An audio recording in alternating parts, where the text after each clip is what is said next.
The unusual friendship of cat and bird. In a bustling city, atop a red brick townhouse, two unlikely friends often met in secret. One was Felix, a sleek, black cat with an unmistakable white patch on his paw. The other was Luna, a bright blue parrot with feathers that shimmered under sunlight. Felix, with his nimble paws, was known to be the best hunter around, while Luna, with her vibrant plumage and even brighter mind, was the town's spectacle. She'd sing melodies that echoed through the streets, drawing admiring glances from everyone who passed by her cage. Their friendship was as unexpected as it was deep. It began one fateful afternoon when Luna, seeking adventure beyond her cage, managed to unlatch a door. Once free, she took flight, enjoying the freedom of the open sky. But, unfamiliar with the vast world, she soon found herself tangled in a kite string that threatened to be her end. As she struggled, Felix, who was lounging on a nearby roof, noticed her plight. Contrary to his predatory instincts, he felt a surge of compassion. He approached, using his sharp claws to carefully cut through the string and set Luna free. This act of kindness marked the beginning of their unique bond. From that day, they met often on the townhouse roof. Luna would share stories of the world seen from above, while Felix would recount his stealthy adventures on the ground. They'd revel in each other's tales, understanding that their perspectives, though different, were equally valuable. Yet, the townsfolk could never know. A cat and bird being friends. Such a thing would be seen as unnatural, perhaps even dangerous. So, they met in the early hours of the morning or as the sun set, when the world was too busy to notice. Their bond only grew with time. Once, during a harsh winter, food became scarce. Luna would drop seeds she found from her flights to Felix, ensuring he didn't go hungry. In return, on stormy nights, Felix would find a way to sneak Luna into the warmth of his home. Despite their secrecy, some began to suspect. Whispered stories of their unusual alliance spread. Many didn't believe, dismissing them as tales spun by imaginative minds. But a few curious souls, like young Emma from the baker's shop, often spied on them from a distance, hoping to catch a glimpse of this wondrous friendship. Time rolled on, and while the city evolved, the story of the cat and the bird remained a testament to an unspoken truth, that friendship knows no bounds. It's not defined by who you are or where you come from, but by the mutual respect and understanding you share. And so, in the heart of the town, in the glow of twilight or the hush of dawn, two friends defied all odds, teaching the few who knew of their bond that sometimes the most beautiful friendships are the ones you least expect. The forgotten painting. In an old, dusty attic, tucked away beneath layers of forgotten memories and cobwebs, lay a canvas that once held pride of place in a grand ballroom. Time had faded its colors, and the once gleaming gold frame had lost its shine.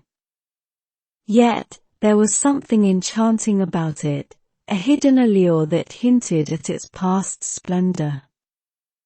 A young woman named Clara stumbled upon the painting while cleaning out her grandmother's house. At first glance, it seemed like any old relic, but as she brushed away the years of grime and dust, the image began to come to life. It depicted a serene landscape, a meadow bathed in the golden light of sunset, with trees casting long shadows and a stream meandering through, reflecting the fiery hues of the sky. But what caught Clara's attention was a figure in the distance, a woman in a flowing dress, her face turned away, looking into the horizon. There was an air of melancholy about her, a silent yearning that Clara felt deep within her soul. Intrigued, Clara decided to learn more about this artwork. She reached out to experts, dug into family records, and even sought out local historians. The painting, it turned out, was created by a renowned artist of his time, known for capturing the essence of human emotion. Legend had it that the artist had fallen in love with a woman who loved another. Heartbroken, he had poured his emotions into his work, painting the landscapes where they had once walked together, and in each one, he included the figure of the woman, always turned away, forever out of reach. The painting had been commissioned by Clara's great-grandfather, who was said to be a close friend of the artist. It was displayed in the grand ballroom during parties and gatherings, a silent testament to a love story that never was. As Clara delved deeper, she felt a connection to the artist, understanding the depths of his pain and longing. She decided to restore the painting, bringing back its lost colors and vibrancy.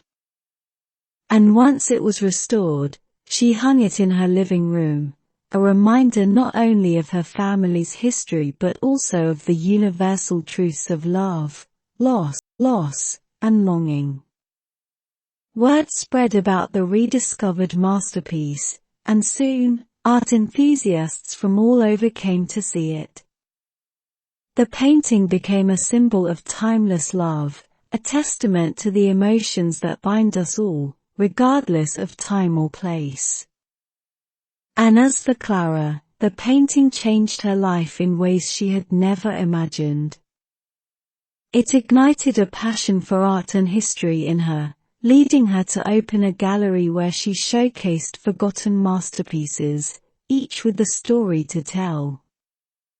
But more than anything, it was a reminder that beauty often lies hidden, waiting for someone to uncover it, and that love, in all its forms, is eternal. A day without technology. Julia woke up to the sound of birds chirping outside her window. This was unusual because her usual wake-up call was the blaring alarm of her smartphone. Reaching out to silence it, she found it dead. Confused, she checked the charging cable and plug, but everything seemed in place. Deciding not to dwell on it, she got out of bed and started her day. While preparing breakfast, she realized that her smart fridge was off. No light, no buzzing, nothing. Thinking it was a power outage, she looked outside. The world was bright and bustling. Cars were moving, kids were playing, but something was amiss. She noticed her neighbors talking, kids playing without any gadgets, and no one seemed glued to their screens. As the day progressed, Julia realized that it wasn't just her devices, it was the whole world's technology that had gone kaput. No internet, no television, no emails, and no calls. An unusual calmness settled in her heart, replacing the initial panic. She spent her morning reading a paperback book, something she hadn't done in ages, having switched to e-books long ago. She then decided to walk to the local park, a place she hadn't visited since her school days. The air felt fresher, the sun warmer, and the world seemed brighter. On her walk, she bumped into old friends she hadn't seen in years, having replaced face-to-face meetings with messages and video calls. They laughed, shared stories, and promised to catch up more often. Lunch was an experiment as Julia tried out a recipe from an old cookbook, instead of her usual online tutorials. The result was deliciously imperfect. The afternoon was spent playing board games and cards with her family, replacing the usual binge-watching sessions. As night approached, Julia sat on her porch, gazing at the stars, realizing she had never noticed how many there were. She felt a connection, an unseen thread linking her to the universe. The next day, the world buzzed back to life. Screens lit up, notifications poured in, and the world was connected again. But Julia had changed. She realized that while technology had brought the world to her fingertips, it had taken away the real essence of life. She now had tech-free days, reconnecting with nature, people, and herself. It wasn't about shunning technology but about finding a balance. That one day without technology had given her something priceless, a chance to pause, breathe, and truly live.